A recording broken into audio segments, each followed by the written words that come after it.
یاره زه خو خپل ایوارډ ته ډېره زیاته خوشحاله شوم یو خو د ځان نه م غټه یم که نه او نور هم غټه شوم د ایوارډ سره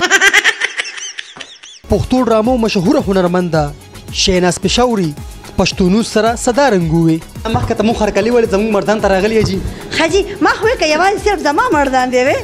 دا خو ستا مردان وختو څومره یو سوینه دلته مردان ته راغلی به دومره مینه واز ستاسو راغلي دومره خوشحالېدل درته ایوارډ هم واغېشتو یاره زه خو خپل ایوارډ ته ډېره زیاته خوشحاله شوم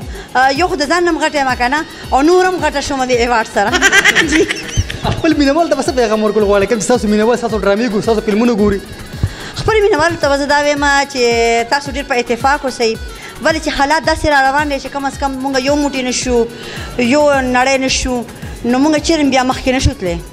او نوي کال به نم سره روان دي څه ډرامې فلمونه ریلیز کېږي به یاره ما خو دوه درېو کې کار کړی دی خو ما درته مخکې ویلي چې ما نه به ګوره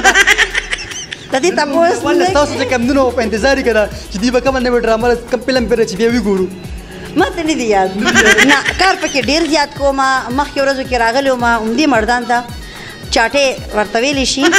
چاټو کلی چاټو چوک هغې کې مخکې یو کلی دی او کچه کور وم هغې ته راغلی وم جي هغې کې مې ریکارډینګ کړی خو دا راته پته نشته دی چې ریکارډینګ د چا و او دا څوک ورکړي بس ډېر ښه خلک وو خو دا چې د پروډیسر پته نه لګېده